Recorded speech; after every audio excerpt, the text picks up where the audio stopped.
I'm still optimistic that October happens. I've really talked to a lot of people.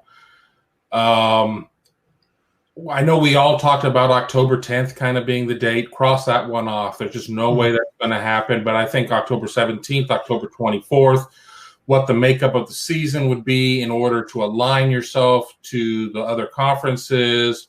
Are you going to be able to get an 8+1 in, being eight games in a championship game? Are you going to do just 8 games? Do you do 7+1?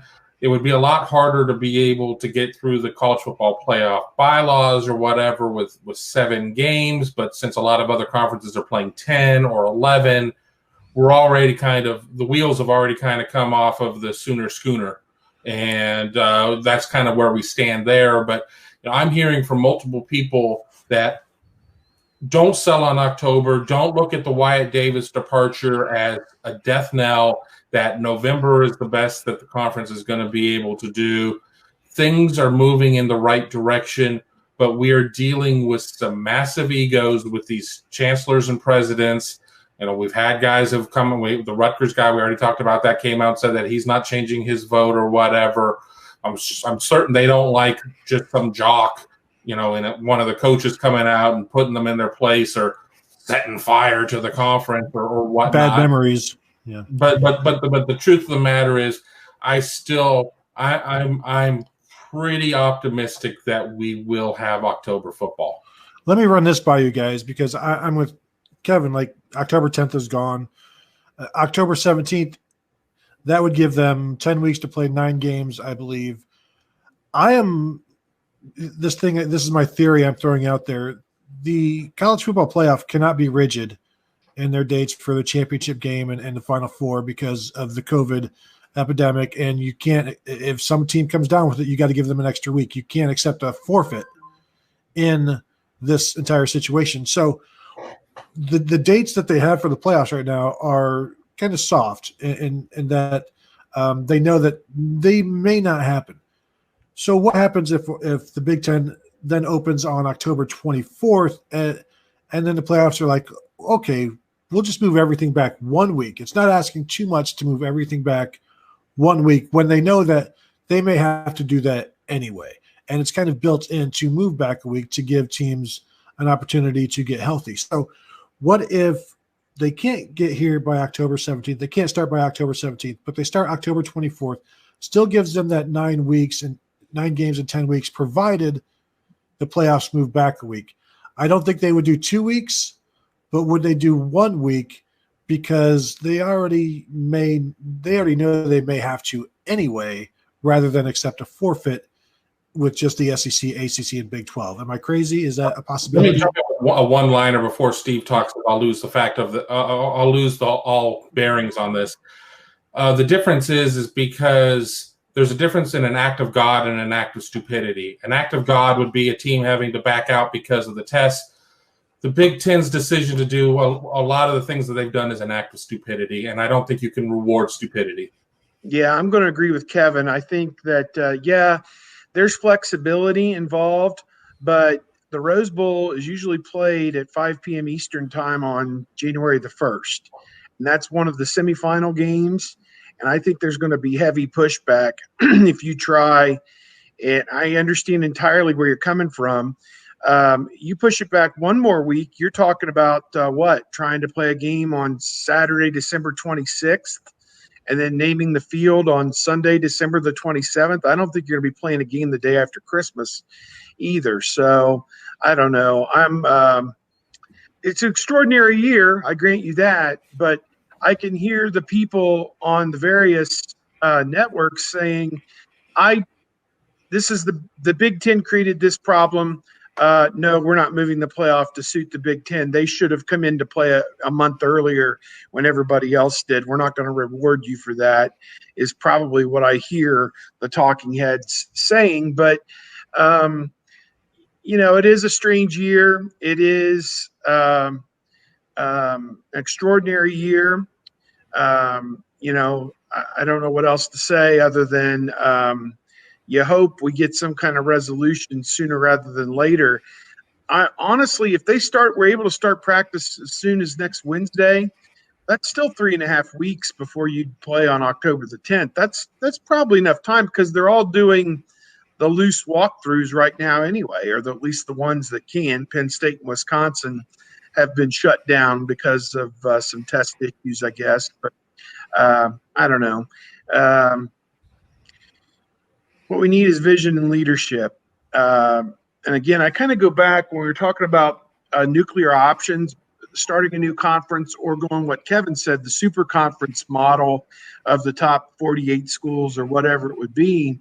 It's going to require vision, it's going to require leadership, and it's going to require consensus. And I don't know Christina Johnson. If she walked through the door, it'd be the first time I've ever seen her, been in the same room with her, never talked to her or anything. I tried to get an interview with her and too busy, she's too busy. She's busy today. It's a busy day. Yeah, every day is a freaking busy day. I know.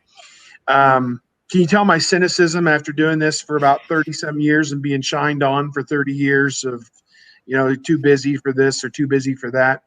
But does she have the stomach to deal with the turmoil of trying to start a new conference from scratch? Can she lead that? Who wants to be a part of it? It feels like you'd almost have to hire Jim Delaney, somebody with that kind of stroke and knows where all the bodies are buried and knows who all the network people are, to start a new conference like that. What if the new conference gets started and it's Kevin Warren as the commissioner? That ain't happening, bro. And yes, there could be a vaccine. There could be everything in place, and we don't need to play football. Let's just cancel it anyway. CTE is bad. Let's just not. There are a lot of planners warts going around football right now. We should probably just sit everybody for 2 years. Staph infection, ringworm, it's all. Helmet head, athlete's foot. It's all bad. Steve, Brian Barrett agrees with you. Ohio State deserves answers from the conference commissioner before he gets fired. So yes, you can't take a pill for leadership skills. So I don't expect those to just show up at any point from Kevin Warren, because they have yet to be displayed at this point. I think he did take a pill. I think he's taking like a bunch of Benadryl, and that's why he's not answering the phone. He's sleeping somewhere. We talk Ohio State football here each and every week with these three gentlemen. We got Kevin Noon at the top next to me from Buckeye Grove on Rivals. Also have Steve Hellwagon. There he is. Can you point to yourself, Steve? He'll wave. Steve Hellwagon, senior Big Ten writer there at Bucknut and Buckeye Scoops. Tony Gerdeman. And anytime I try to point, I do the wrong direction because it's reversed on the screen. There's Kevin. Boom. See, yeah, I got it that time.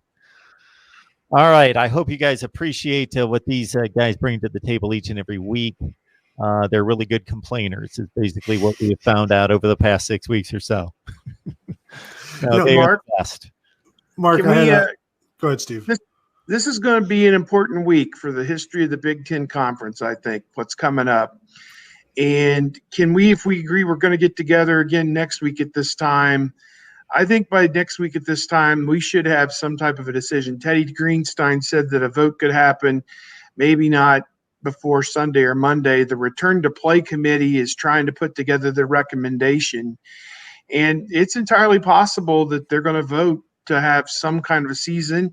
It's entirely possible that the no votes will be permitted the opportunity to opt out, to which I've said, if you kind of refer back to the talk about the TV contract, they should be able to come up with a way to negotiate a settlement with the TV people for not having quite as much product, and with the schools that want to opt out, who would get maybe a small stipend just for maintaining their Big Ten membership for the following years to come or whatever.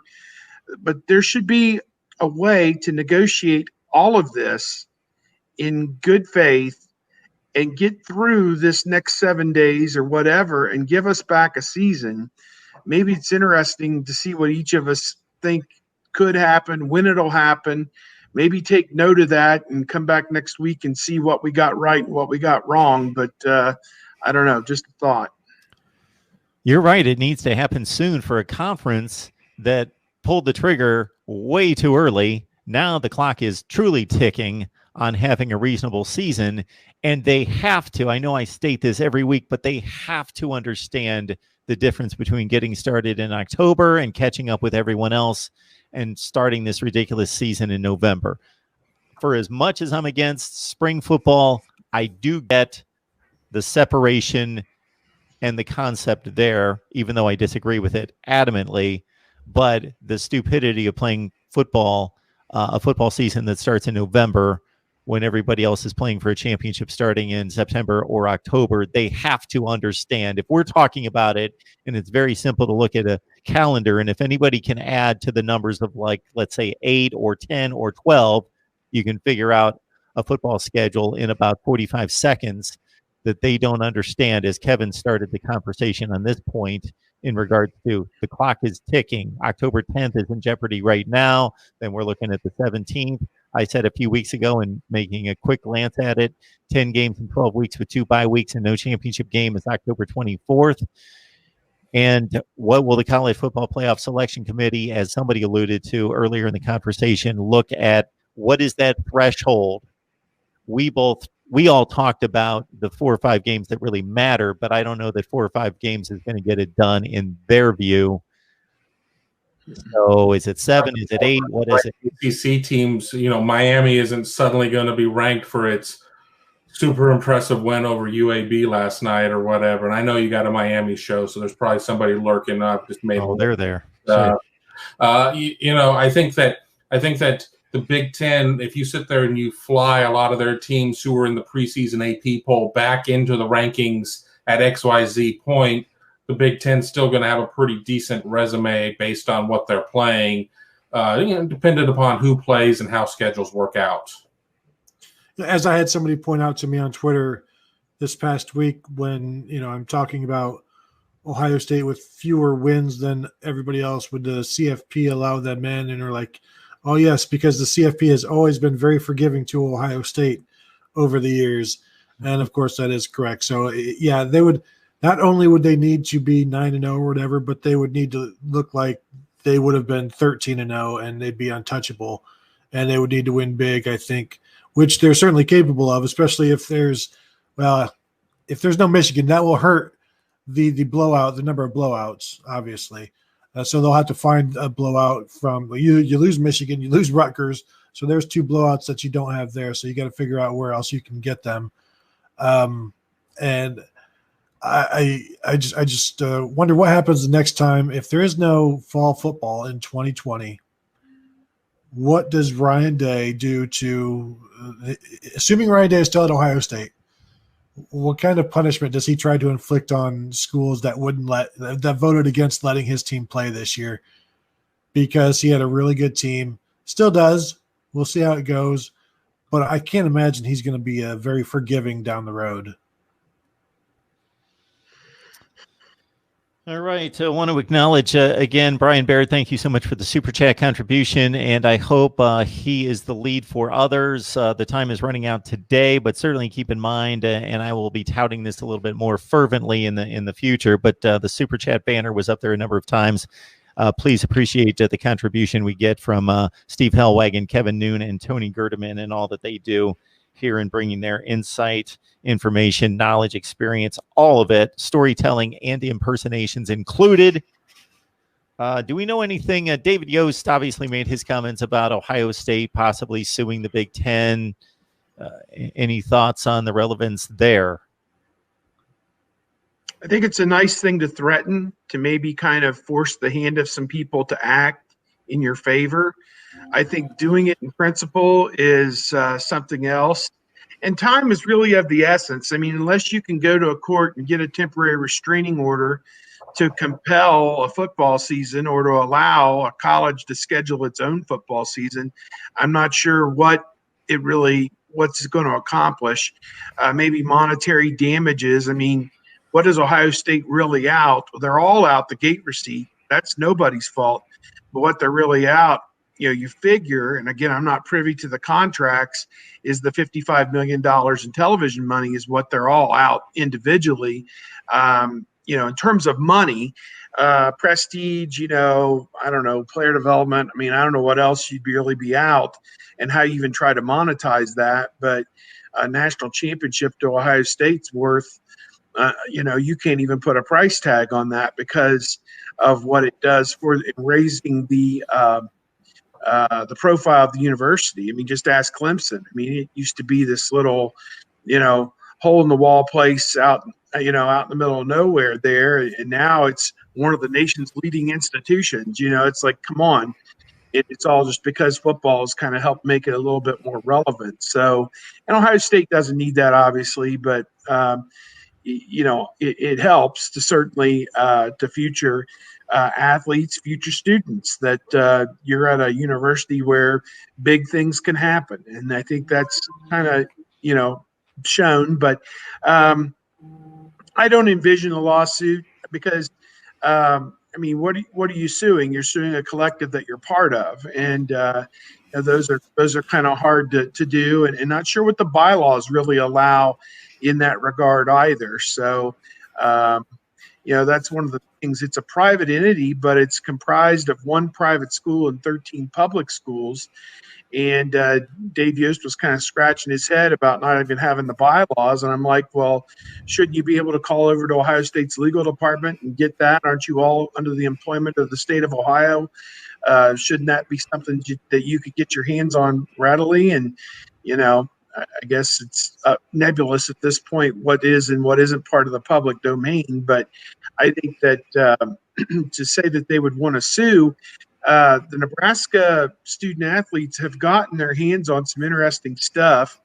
I think Freedom of Information Act requests have gone unreplied to. I think Tom Mars, the attorney, did one to all the schools, and we did one to Ohio State, and none of us have heard a thing yet. So getting to first base on finding who did what to who and why, we don't know yet. But again, you talk about legal action and getting the courts involved. Time is kind of the essence, and that kind of runs counter to the legal system, which moves about the speed of a glacier. So, I'm not sure what would really be accomplished that way, other than the threat of airing some dirty laundry that Kevin Warren and the Big Ten don't want out there. You mentioned Tom Mars and the bylaws. He tweeted out the other day that he was looking at the bylaws. He found them on Google, and then the next day the Big Ten removed them. And so then he had to FOIA them, the Freedom of Information Act, and they sent them to him highly redacted. So something that they had available for everybody, they then took down and redacted most of. So it's like, well, what are we hiding here? And I'm not accusing the Big Ten. They've always. I thought they sent the redacted version to the Nebraska kids, is what I thought. Well, and if they did that, the judge in the Nebraska case can look at them and say, no, bro, I need the full on. Correct. I'll decide what's redacted in my court. Just send it to me. But it's more feet dragging. It's like, let's just do this, and then it'll cause another couple of days delay. Trying to play out the clock. Oh, okay, we relent. Oh, it's November. Well, sorry, guys. Pass out the helmets. Let's play football. I think the court would be the right way to go if we don't get the vote that that I think that we're all hoping for in terms of our professional careers and for these athletes that we've had the opportunity to get to know through the recruiting process and them as players and everything else, and our own sanity, basically, when it comes to just, if I'm asked by one more stranger on the street, what do you think is going to happen with the Big Ten? I'm seriously going to lose it. So if that isn't there, I think there are a lot of avenues in terms of the courts. And I know for one thing, I don't want Tom Mars coming after me. Kevin, if you don't lose it on that point, you may lose it on this one. Anthony letting us know that there's something that we critically missed here. Is it hypocritical for the Big Ten commissioner to shut down the league and then obviously have his son play in the SEC? Have we covered that? Is that a little bit? I think it's been discussed. I don't think we had thought of that. Maybe in passing, we talked about it one time. It is a little bit of a juxtaposition, or what is the word for that? It begins with an H. It's a long word. Hypocritical? No. Hypocritical? Yeah. Hella hypocritical. I'm looking for the word beyond hypocritical that is hypocritical times 100. Hypercritical? Very, very hypocritical.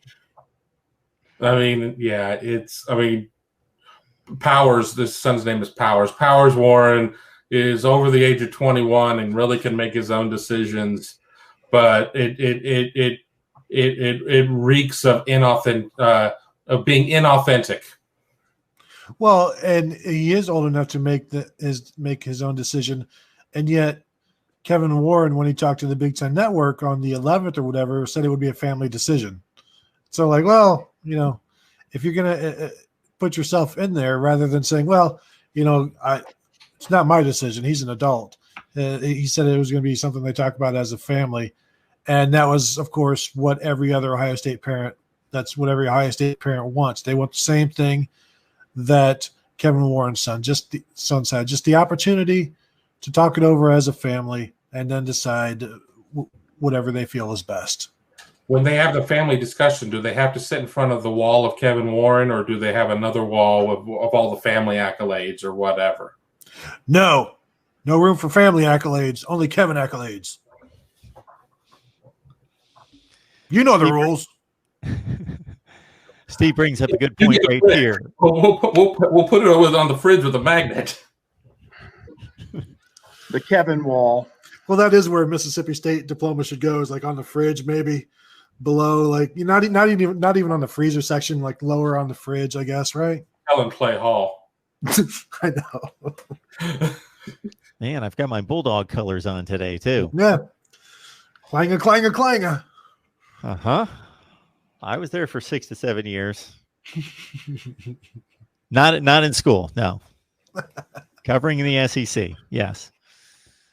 All right, everyone. Steve makes a great point right here. This is something I emphasize from time to time. If you enjoy coming here to watch Ohio State football talk each and every week, whether that be live or on the hashtag rewatch squad, then there's got to be 3 or 5 friends or 30 or 50 friends that you know of or acquaintances out there on social media that would like to do the same. So share the link out there on social media. Get your friends, your family, any college football fans that you know of aware of what we bring here each and every week. Ohio State football talk on our Buckeyes live show every Friday at 1 o'clock Eastern time is our typical time, but that's what makes it important to subscribe to the channel, hit the bell for the notifications.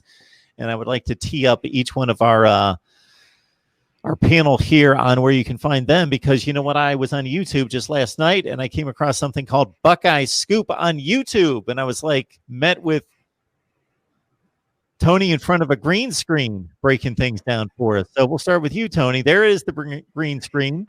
Yeah, it's not just like a random thing. It is a green screen you can find us at BuckeyesScoop.com. Got plenty of podcasts, plenty of YouTube shows as well. And of course, content, recruiting of Ohio State football in theory. One of the things we talked about on the podcast, somebody asked us last night, hey, who pick a couple of breakout stars this year? And we're like, a football question? I don't even know the players anymore. I would have to see a roster to know who is even on this team, because it's been so long since we've been able to actually talk about football. Can't you ask me about lawyers or something like that? Then maybe I can give you an answer. But yes, BuckeyesScoop.com. Free to read for the most part. Kevin, you've got your deal on YouTube in addition to BuckeyeGrove.com, correct? We do. It'll be nice when we get to be able to get out into the field and do some more stuff with the Ohio State football team and whatnot. We did record a podcast earlier, our BIA podcast, Buckeye Grove Instant Access, where Griffin, Strom, and myself talked about all the latest happenings, broke down our thoughts on why we do believe October football will happen, and talked about the Wyatt Davis impact and who the next man's up. Be sure to join us at BuckeyeGrove.com, and maybe we will actually get to talk some football, and I won't be yelling at people for arguing politics. What you got there, Steve? Bucknuts.com. They still hire you, huh? They still employ you over there. I'm still there, at least for another few weeks. 24/7 Sports. and a lot going on there. We've got Bill Kurlick does a great job covering recruiting for us and staffing some high school games and here and there and talking about a lot of the guys that are coming up. I know he saw Powers the first week from Gabe Powers from Marysville and Reed Carrico last week. Not sure where he's going this week, and I'm going to try and catch a game or two in the weeks to come as well. I know Tony and I were both at Newark last week, and we got to see Pickerington Central maul poor Newark. It was 49-0. And Sonny Stiles, a sophomore playing free safety, it appeared, or strong safety, I guess, for Pick Central. He didn't get much action and didn't play much in the second half, so it wasn't a good game to kind of gauge how good he's going to be. But he's a national top 100 guy, it seems like, in that, what would that be, 2023 class. And Buckeyes have already offered. Notre Dame has offered as well. I heard the Wyatt Davis news today, just like everybody else, and the guys are like doing impact story on it. And I had to write it like, well, if there is a season, these would be the guys who would maybe fill in for him. And so that's kind of what we're left talking about right now is the possibility there could be a season. But, we'll keep the fire burning, and one way or the other, when and if Ohio State starts back up, we'll all be right there in the middle of it covering it. So, looking forward to when that day comes, and hopefully it's next Wednesday, first day of practice, hopefully. Redbeard is one of our fervent and loyal Florida State followers. And did I mention that I've got my Florida State colors on today? Redbeard, thank you so much for the Super Chat contribution. We need the ACC games to come off without a hitch. So go for it. Go Noles. All right, guys, no we new appreciate cases. it. Yeah. It's been great. Hopefully we can get back on here next week as always. Have a great weekend. Watch some football. Absolutely. See you guys. Take care.